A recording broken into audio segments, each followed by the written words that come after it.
N'ịga n'ihu n'akụkọ anyị,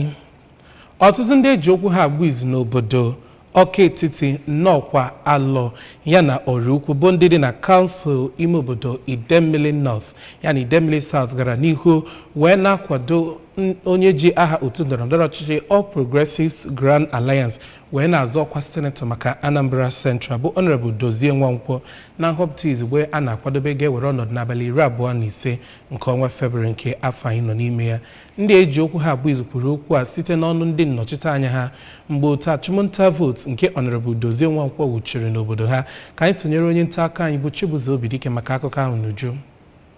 Ha kwere nkwa na ntuliaka bụ nke na-abịa ga-abụrịrị ihe ọṅụ nyere ndị APGA n'ihi na ha kpachapụrụ anya wee họpụta ndị nwere obi mmadụ nakwazi jiri ịhụnanya arụ ọrụ maka mwunite obodo. Ha gwakwaziri Honorable Nwankwo ka ọ naghachi ụlọ ma zuo ike n'ihi na mmeri abụgoro nke ya. Onye odeakwụkwọ nyegara gọọmenti Anambra steeti bụ ọkammụta Solochukwulobelu onye kwuru okwu si na obodo Ọraukwu bụ ndị ritegoro nnukwu elele n'aka ọchịchị ndị APGA ma kwukwezie na ọ bụ ya kpatara ha ga-eji gbakeri ana ma kwado Honorable Nwankwo. Onye National President nyere ndị Asatu bụ Chief Titus Akpudo, onye President General nke ndị Mkpọ bụ Chief Emeka Mbaagha, onye ndụmọdụ nyegara Gọvanọ Chukwuma Soludo gbasatara ihe ejije bụ Chief Bob Manuel Udokwu, onye isi wọdụ ndị APGA n'Ọka Etiti bụ Maazị Chike Ezeudoka, onye ọzọkwa eji okwu ya agba izu n'obodo ahụ bụ Maazị Chijioke Agbanyim, onye isi oche wọdụ APGA nke ndị Nnọkwa bụ Maazị Okechukwu Chibeze, ya nakwazi onye ọzọ eji okwu ya agba izu na Nnọkwa bụ Comrade Ernest Okafọ bụ ndị kwuru na kemgbe ha na-enyocha ndị niile na-azọ ọkwa ọchịchị